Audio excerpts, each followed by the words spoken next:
Hello YouTube, Robin Hood Bricks here, and today I'm going to make a load of progress with you in the Lego room and go through some of the progress that I've been making on my own in between videos. We've had a great big clear up and everything is a lot more sorted than it was before. So yeah, we are ready for some serious expansion, and by the end of today I'm hoping to have the beginnings of a new neighbourhood, new tables and all the rest of it on the go. So yeah, let's go. Well, the cause of all this frenetic activity has been Mrs. Hood demanding her old Lego room back, or spare bedroom as she insists on calling it. And yeah, I did promise to be out of it by now, so essentially I've got to get a move on and bring a load of stuff into what was already a very busy room. So yeah, the first job was to tidy it, and the reason why I didn't film any of that was just because, well, it's not the most fun job and definitely not the most fun viewing. But the first thing you'll notice is an absence of 4 great big passenger trains from the floor with a kind of mock-up of tracks and Trix Bricks controllers for my central station. That's all been fastidiously cleaned so it can go onto the actual tracks of the city. And likewise, my cargo train, which was all sort of strips of it all behind these tables on the floor, getting mucky, getting broken, all the rest of it, has all been repaired, tidied, and cleaned with the vacuum and so on. So now they are all being stored on the tracks until that central station is available. So we've got our scary Halloween train with all of its glow-in-the-dark bits there. And then we've got an absolute ton of cargo trains. So we've got one sort of stretch that goes from there to there, that blue locomotive. And I think we've got a gap, yeah, before it starts again and goes all the way to only there. Yeah, they're quite reasonable in size. But then it picks up from here and goes all the way. Just shows how many of these wagons I've got all the way to there. Then another one that starts there and goes all the way to behind the loop coaster to there. And then another one that goes in and there with a pump wagon and so on, all the way up to our Brick Nottingham special freight train. So I reckon if you put all of those cargo trains end to end touching, it'd probably cover about 3/4 of my outer loop, which is ridiculous because, well, it's not long enough, is it? We'll have to get even more going, if you ask me, but not for a while. And then on the passenger line, we've got a lovely white passenger train, 60051, which is what started this whole hobby for me, the kind of Eurostar-y one. And then we've got the Flying Knotsman there with its lovely dark green carriages with the white roofs. They look lovely. And then we've got the Lime Python, as I call it, double-decker train going all the way up to here. So I think all of those combined, probably with the Halloween one, and of course our Zeppelin train in its special shed, probably cover about half of the inner loop, although they'll be split into 2 kind of different circuits, one for each half of the building using these lovely T-junction pieces, and they'll all be stored in the main train station, which will be coming out from the centre in due course. So after moving all of those trains off the floor, which is a relief because I've been stepping over them for months, to be honest, it freed up all of the space underneath. So I've got cardboard boxes at the back for things that I don't need access to very much. Then I've got my lovely big containers that I used to sort of stack on top of one another, but I've decided if you fill them and put them one high, then you can use the tops of them, the lids, basically as storage for all the buildings that I've brought down so far from the Lego room. So got a few recent builds like the Space Academy that never made the old city, Friends Theatre and stuff. And then we've got sort of Chinese restaurants and the museum. Got all my Monkey Kid sort of city sets. There's the mall. I really want to get that up on top of a table today. We've got all sorts of other stuff down here. We've got the old Major Oak Hill. That one's got all the castle-y stuff in it. We've got, some of the sort of Harry Potter Diagon Alley sets and stuff like that. Modulars, big tall buildings like the Brick Nottingham Post building. Yeah, I've lost the sign somewhere. We're going to have to find that. The Leaning Tower Ferrari Hotel, Jazz Club, the Palace Cinema, Diner, all these modulars and so on. Hey, You want to get fast food corner into the new city as soon as possible as well. And I want to have this actually. It's sort of like a recurring theme.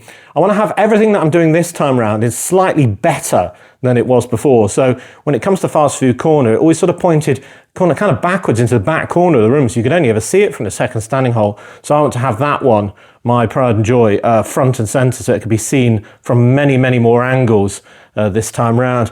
Then we've got our GBC building, which I haven't played with for a while, but it is very awesome, if you ask me, with everything going down when it's being produced, all these balls, and being collected in the van for dispatch, and it's never seemingly full. I don't know how it works. Yeah, I love that. So, turn that off. There we go. We've got the hospital, bits of other little builds that I'm going to be using for stuff, and yeah, everything else put away. And one of the things that I've done as well is all of the pieces that I get sent from you and that I buy myself sometimes end up in an absolute array of bags and piles and stuff like that. They've all been filed. So yeah, I've been doing a lot of filing as well. So yeah, we are in a clear state to bring down, well, even more buildings. And when I liberate buildings from upstairs, of course, I also liberate tables. So we've got a few tabletops and a few more over there that I can incorporate into the room as well. So, oh yeah, there's been a lot of grunt work getting us into this cleaner, clearer state of affairs. Thanks for the encouragement, Mrs. Hood. And this is the mountain left to do. Not so scary anymore, but yeah, still significant work required. I think I've done a good half of it, probably 2/3, I don't really know. But we've got a few spare containers. Here are all the aircraft I never got to mount in the old city. Yeah, my collection extends a bit further than what I show you. Well, we've got the space or launch thing, which I'm going to be kind of doubling in size, I think, and adding near to my space tower so we can have a rocket launch going off. The airport, that's going to be even bigger in the new city, in the whole area that's kind of near the entry to the new Lego room. Bits of the old river, we'll be doing a brand new river. A few boxes on the floor, those are my sort of folded up yeah, set boxes and so on. Got the old fishing store and the end of the beach here. The station platforms, loads of random base plates, crazy golf, and then the farm, and the worst bit to break up is going to be the fairground. We've got the big wheel on the windowsill, the big roller coaster, which I've kind of taken off its base and attached to all sorts of stuff underneath. That's going to be a nightmare. And this, I hope I can break into sections and get it out the door because, well, it's all joined together. That's the problem with the way of building that I do. It's kind of a bit Mills platey in there, but basically one great big Mills plate. And I've liberated loads of cans that I used to use as supports. Yeah, so yeah, we're doing everything better this time round, so we won't need any cucumber, mint and lime. Ugh, sounds disgusting, doesn't it? I picked it because I thought it'd last the longest in a can. Anyway, we had no failures, so technically it worked. Brilliant. So yeah, still a lot to do, but today I'm going to make progress with the stuff that I have moved. Continuing the theme of constant improvement, inside my Grand Emporium and Casino, I've improved the roulette table by including some of those pieces that have got a stud on the side but are just 2 1x1 plates high, and doing those in black means I can actually for the first time add some fixed chips to the table, so when I move it around they don't roll around like they would in a real casino, but before it was an empty table and never looked quite right, but those parts didn't exist, so yeah, now they do. And I've made those improvements, though in doing so, I did actually break 2 brown tiles, or they just kind of fell off. I don't know why that is. I think it's called something like weak brown disease or something like that. I don't know. But I've been also doing other improvements as I go. I've got the final one of the skate stickers in here to make that checkerboard area look absolutely amazing, if you ask me. That was a great idea that turned out brilliantly. I finished off the cross-section.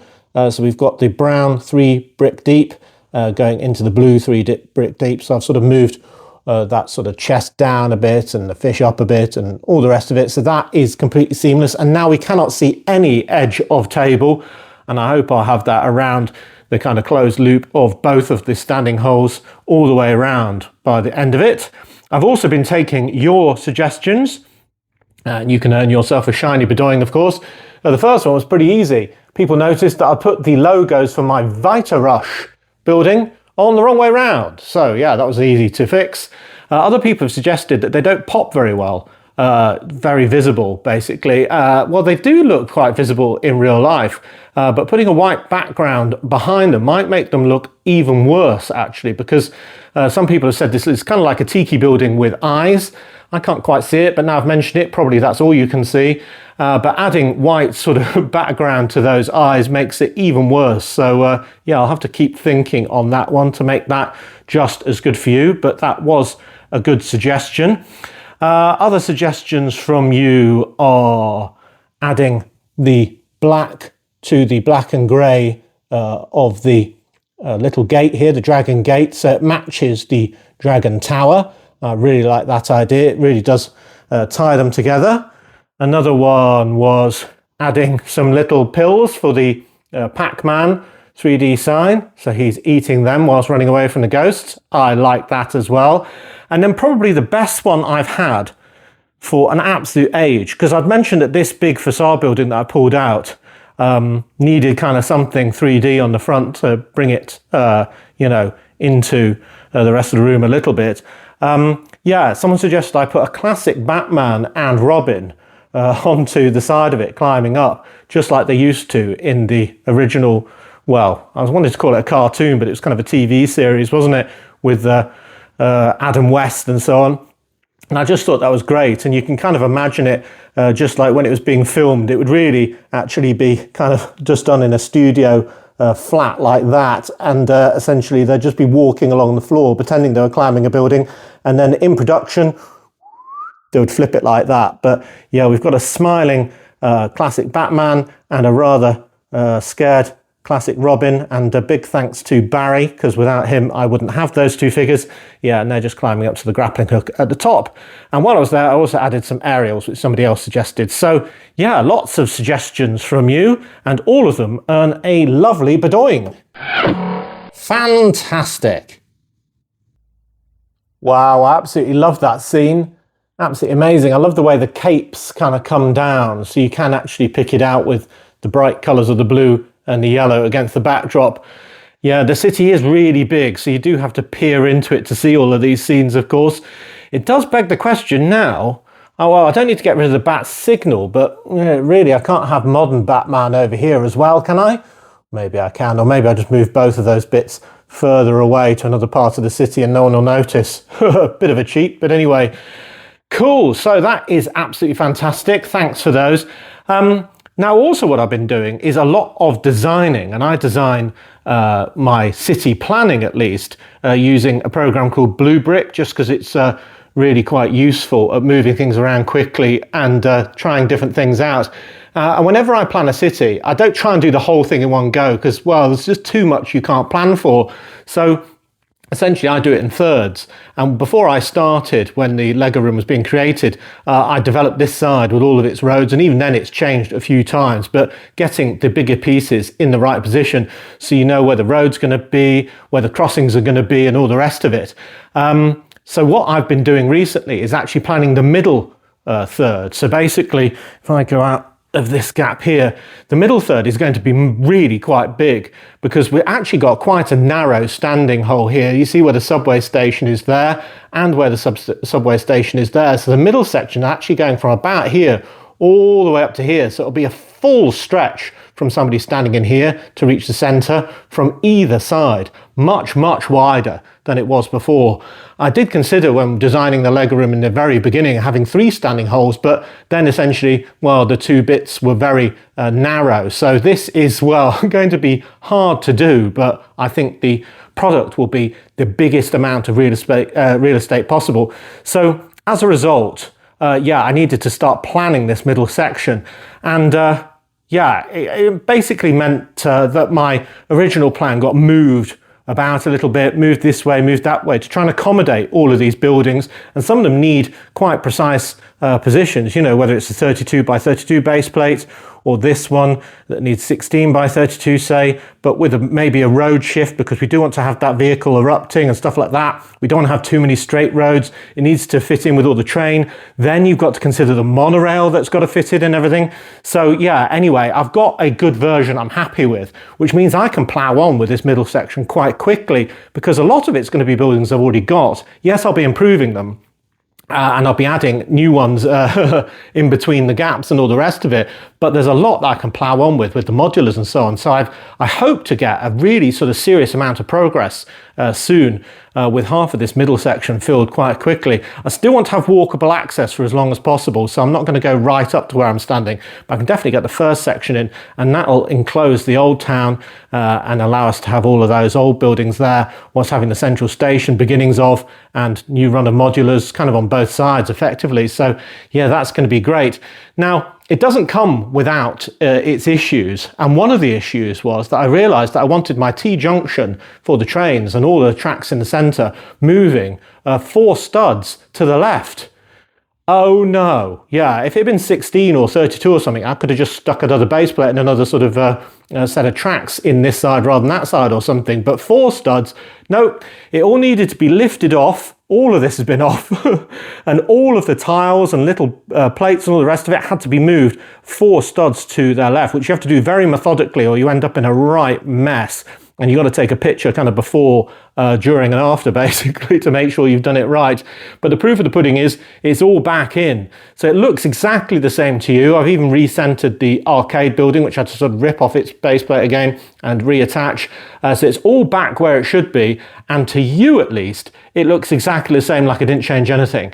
But it is 4 studs slightly to the left, slightly closer to the middle of the moon as well on the wall there. So that is the big task that I didn't bother sharing with you, because yeah, I had a big enough sense of humour failure as it was. But it's done, and that's the main thing. So now what I want to do is get some of our newly liberated tables here, basically. And that means I can extend that track out, get a few buildings on here and on the other side, including that mall. That's what I really want to get in today. And that's basically going to go about here. So if I can get 2 tables in, I think that would be great. Now, as you know, I've got 3 levels of tables as it is. I've got the subway level right at the bottom, which, yeah, self-explanatory, it's got the subway trains on and stuff. Then I've got the sea level tables, and you can see that they're quite a bit higher. And then I've got the city tables, which are about 6-7 bricks higher than that. So this is a city one above a subway one at the moment. But what I want to do is have a sea level one on this sort of near side of the standing hole, because we're going to have the beach eventually and stuff like that. And I want to have loads of more big cross-section builds like we have with the Teenage Mutant Ninja Turtle lair and these sewers and stuff like that. And then overlapping it from the right-hand side, a city level table. So yeah, we're going to have one that's kind of in the middle of the two, and then one that's level with all of this that will take the track and so on. So that's what I want to do next. And that's really going to help frame this kind of transition on this end, if you see what I mean, because we've got the subway station. I know I want to put that in there, but it's going to define basically the end of it, the height that it needs to get back to if we're still going to have the escalators going up to the sort of sub level before going up to the street level. It's going to define exactly how much, well, I think we've already done that, how much width we've got for the river, but also how much it needs to come out and so on, because I'm going to have a cross section of the river as well. So we'll be able to see kind of up and into the underwater bit of the river, but also have the river going off right to the wall. And this is going to be one of the most busy pieces of real estate ever, because we've got the drawbridge up at this level that hit Major Oak Hill. Then we've got 1 track, 2 track, the road, so that's 3, the monorail, 4 crossings, and then the walkway, 5 crossings that we're going to need on top of the drawbridge. That's arguably 6, isn't it? So it's going to be very, very busy indeed, but that is going to need to be defined once we've defined all the other pieces. So yeah, in short, I need to get more tables in, so I know how I can do one thing, to do another thing, to do another thing, to do another thing, and then, you know, I'll be able to make progress with all of them. But tables is where it starts. So that is where I'm going to start now. Okay, so sea level table in position. and I've got my cunning device so I can get the differential in height exactly right. It seems like I've underdone it at the moment, but as soon as you put any weight on this table, it kind of sinks into the carpet and you'll see it gets a bit level.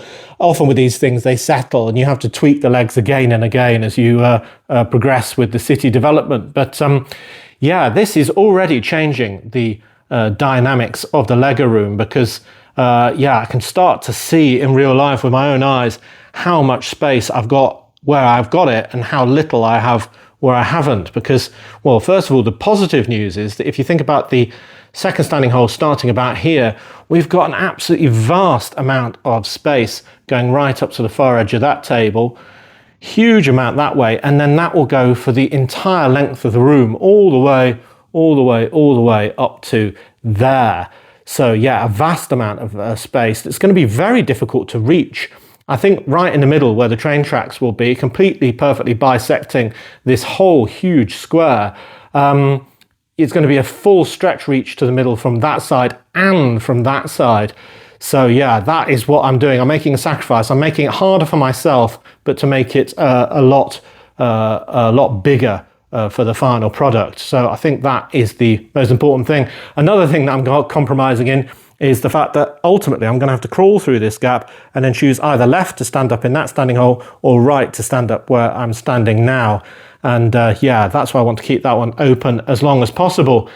But on the negative side, it's starting to show what little space we've got for actual standing. I mean, this space here is, well, a few inches wider than my hips on each side.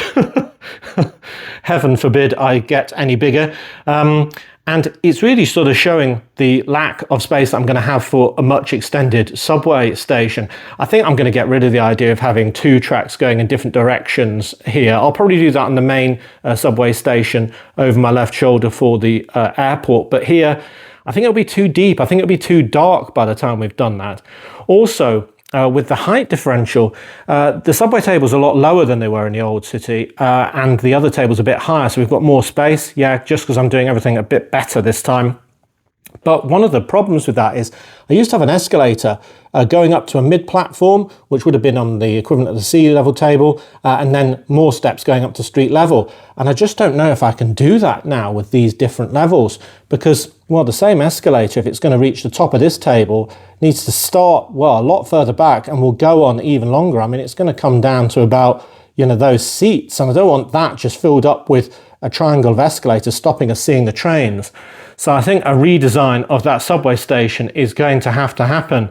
Probably I'll just have the escalators kind of going into blackness and then reappearing from blackness in a different orientation, like there's a myriad of tunnels under there for people to traverse to get right down to the underground. I mean, that's quite realistic anyway, and then we'll be able to see it really well. I'm looking forward to the river as well. It's all got to join onto another. I think I'm going to do a massive section I can basically slide into both this bit and that bit, and that one's going to need to be supported by wood, and well, it's going to be an absolute nightmare, especially with the reduced space for working. But yeah, you get the idea. So yeah, so that is a corner piece that I just haven't got yet. That's where the road will turn and go this way, and that whole area there where the brick separator is will be the old town. And all of this bit in between as well. And then we'll come this way with some cross-section builds for a section, the city wall, and then the beach along this edge. And then on here, we'll have the central station and, well, loads of modulars and all the rest of it, all the way up to about here, where we'll have that other subway station before it spins around to go back again. So yeah, one more table in. I think I'll try and put another big table here so we can see the full picture. All right, another really big table in now. That's 75 centimetres by 150. So what, 5 feet by 2.5? And that is a big table. You can see the massive expanse we're going to have. We're going to have 3 of those in the central section and 2 of these 60 by 120 tables. So yeah, that is huge. I realised a few things. Every time I add one of these tables, I have to adjust every other table because it looked like this table was sagging in the middle, but it was also flat, so it was a bit weird. And it turned out that the legs for the tables behind was slightly too high, kind of making a bit of a peak over here. So essentially I had to adjust all of those so they're all level with each other. But that's all right. Another thing that's a knock-on effect is now I've got more legs kind of blocking access to all of these lovely bricks down here, but I suppose I can pull them out and store them underneath these tables soon as well. So for this side, I don't want more legs. It'll just crowd up my crawl space when I'm going from one side of the room to the other. So I've got nice little measured bits that take account of the depth of the table. I'm using those bits from the video kind of beatboxes or whatever they were called, and a few bricks and tiles. So that will slide perfectly underneath here and support that table from that side. So yeah, we've got this nice low section where we can do some nice low builds, and then a raised section. I'm hoping to run all of my wiring through there as well to get it to the station. I haven't worked out exactly where my controls are going to be, but you get the idea. Wow, what a huge amount of space. So imagine when there's another table there, so it comes up to this sort of edge here. You see this is where it's going to be. So that's one standing hole, and then a huge amount of space before right down here, the next standing hole as well. Golly, it's going to be big. Absolutely densely packed as well. Packed and stacked, as we like to say on this channel. Cool, right. So what shall I build now? Well, I've got a whole new kind of neighborhood. That was the first plan for today.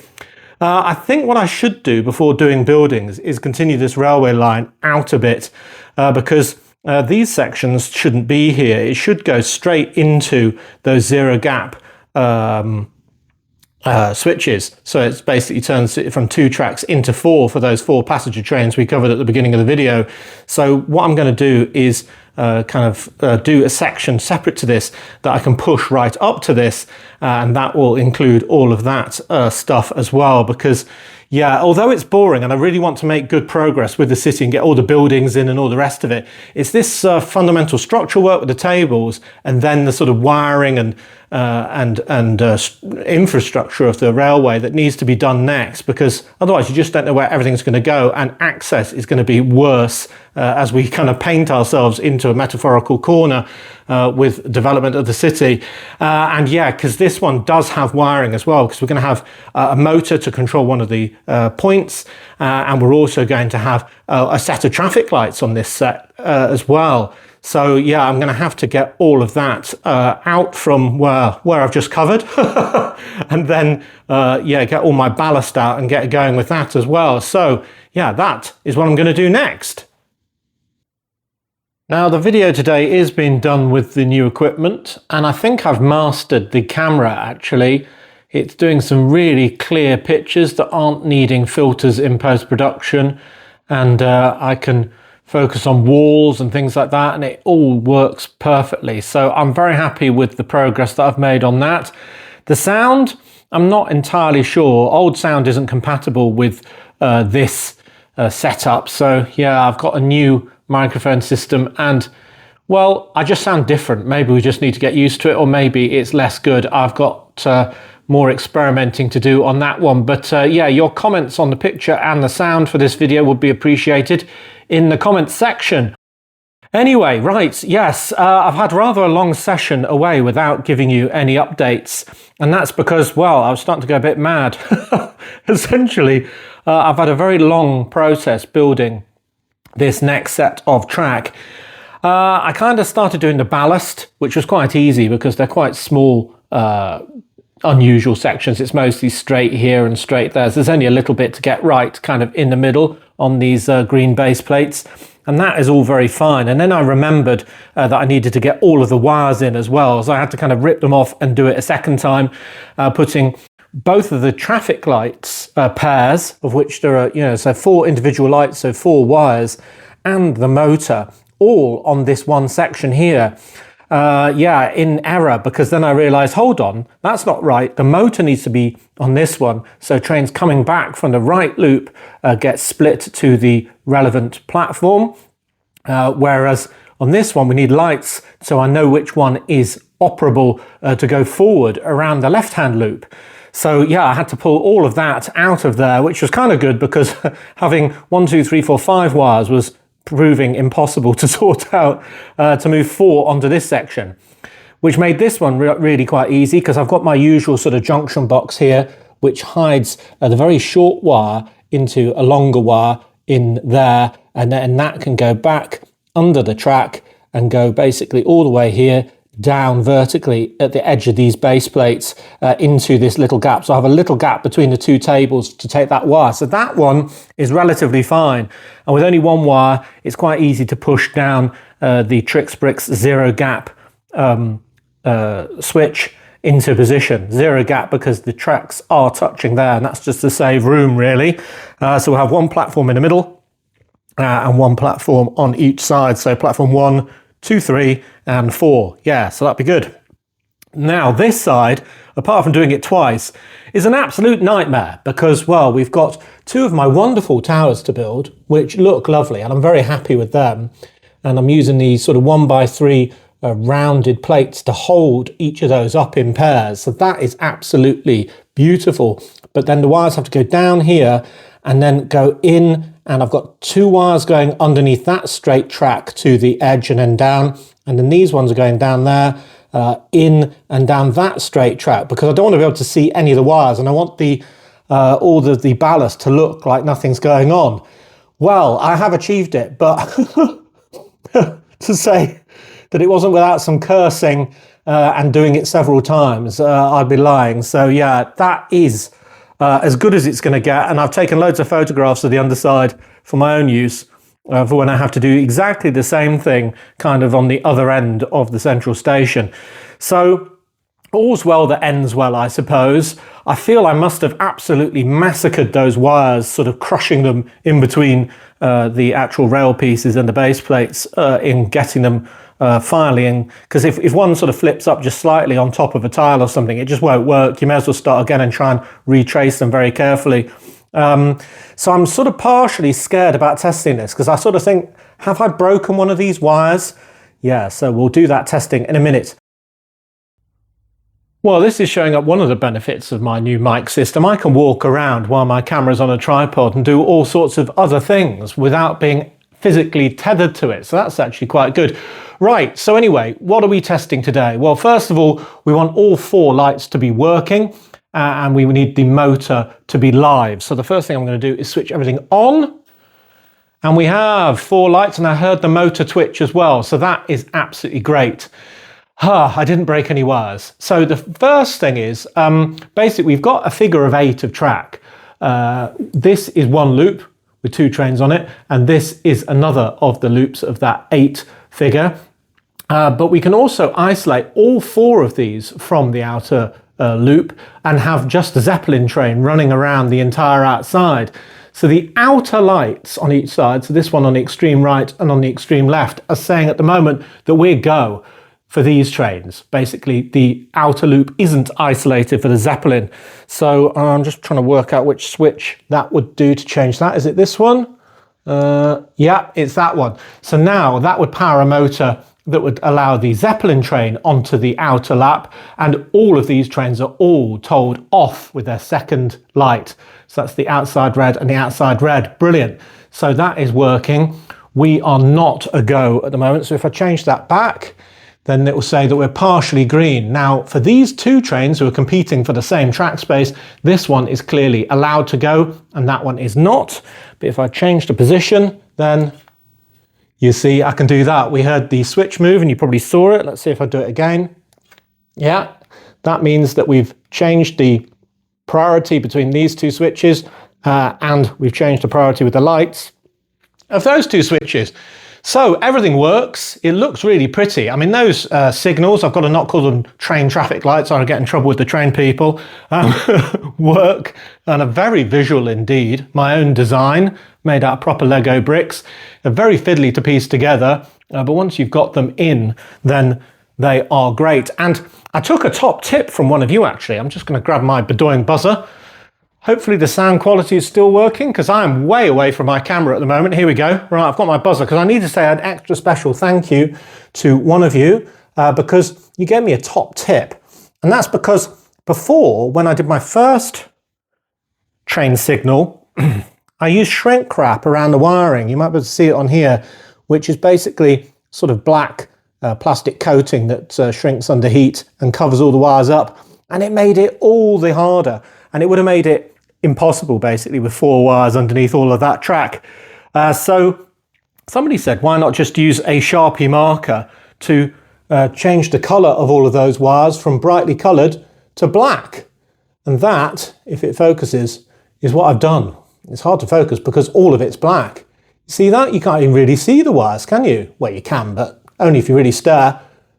That is an amazing improvement. So thank you so much for doing that. That comment has saved me even more tears, basically, trying to get all of this to work. But yeah, brilliantly. Oh, I love it. So basically, I can play with these for a little bit longer, and then I can get everything connected together. So this goes straight into this. Oh, that was a lot of work. But yeah, it continues the brilliant ballast system that I came up with into, well, a bit nearer towards the station. But I can't go any nearer because A, I've run out of base plates that are 8x16 in green. Got a couple on the way. I've run out of, well, basically all the ballast, all the 1x-somethings, all the 2x4s, all the tiles, and even the little grey dots as well. So I've done another big order from Bricklink to get as much of that as I can from one place, so I can continue this right along here, and then it can probably stop about there because, well, until I liberate another table, that's all the real estate we've got. But yeah, getting the wire in and getting it all still working despite all that manhandling, I'm very happy indeed. Yeah, let's keep playing with these. Boop. Right, and there it is, all joined up. Difficult, but not as difficult as the job before, so that's all right. And all these lovely tricks bricks pieces sort of next to each other make it look so complicated and interesting. Fantastic. So yeah, we'll have one more green base plate in that gap, but then we move into the 48x48 ones in light grey, because that's going to be the start of the station proper. It needs to be ridiculously long, the station, because of the length of the passenger trains and the fact there's 4 of them.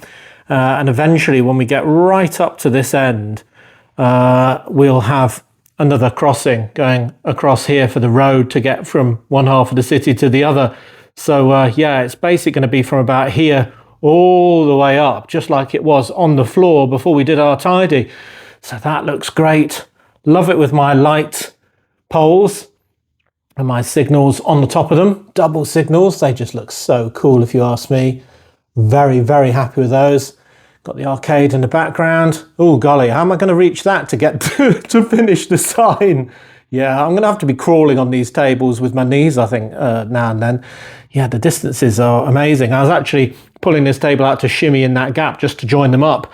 If I have a problem with this later, I'm going to be absolutely unable to fix it. But hey-ho, we'll cross that bridge if ever we have to. Right, so we've done quite a lot today. I've been talking mainly rather than building, but what I'm going to try and finish with is bringing some of the buildings back up, so we've got something to sort of admire and visualize. So I wanted to get that mall that I did incorporated in my city, so I'm going to bring that back up, and it's going to go in a similar position to where it was last time here, and that's partially because it's got a tram stop built into it to go on the monorail system, and the monorail system is going to come from there, go around here, join up with the main station, and then curl round here, and that's where it's going to hit the mall stop. So there's not many places I can put that unless I get rid of the tram stop on the back of it, but I kind of like that feature. And then eventually I'm going to have the tram line continue on over here, round here, la la la la la, all behind the fairground, and then disappear into the wall. So that is going to be absolutely huge. And it already goes with a dip for the castle, all the way behind on those lovely bridges, all the way over there. And it's going to do some really interesting shenanigans using some new 3D printed parts before it ties up with the airport. So it can be a proper airport shuttle, as it really should be, owing back to that original set. So yeah, at the moment it just kind of stops with a bit of a dead end there, and it would plough on into the orange building. So we definitely need some sort of turn there. Right, so where is my mall? It's down there. That'll free another lid top for something else to be brought down from the Lego room. So yeah, let's grab that. It's newly been cleaned, so yeah, it's ready to roll. Well, I think that's a significant step back towards what Brick Nottingham should look like. Still got loads more to bring down, as you saw, but now I've got a bit more flat space to put it on, so that's good. And then I'll have to do the biggest shuffle ever. Yes, I've just put a few buildings on to give the road a shape. I seem to have lost all my corners as well, so yeah, there will be a bend in the road there. But there is the mall in position, looking absolutely lovely. I love the collection of 3D signs on the alternative information radio, skate, travel shop, happy world, the tiki bar, the phone shop. That's got two actually, because it's got the phone at the other side. And then you can see the tram stop hovering in midair at the moment, but that's where the track will go past. And yeah, I'm going to have to do loads of stanchions sort of covering some of that track. Yeah, that doesn't fill me with a load of pleasure. In fact, I had a bit of a panic when I was making a mistake that these two lights should have been on that track and was already suffering with wires. I then remembered that the monorail was going over the top, and I thought, oh, this is going to be an absolute nightmare. You're not going to be able to even see them. So when I actually discovered that I had to redo them and put them on the left set of track, I was actually quite relieved. So yeah, so the track should come across about here, I think, and then turn that way. So yeah, there'll be a lot more stanchions covering up some of that, but hopefully you'll still be able to see arguably everyone's favourite, the graffiti on the back wall of this thing with the star, the sort of Mario star, and Nyan Cat. Yes, if you ever need cheering up, just Google Nyan Cat and watch the video all the way to the end, and that will cheer you up. Then we've got the 3D sign of the Islanders as well in their canoe. That looks absolutely great. So yeah, the mall is one of my favourite series builds ever. And just having that in, all of its bright colours next to all the bright colours of the arcade. Oh, yes.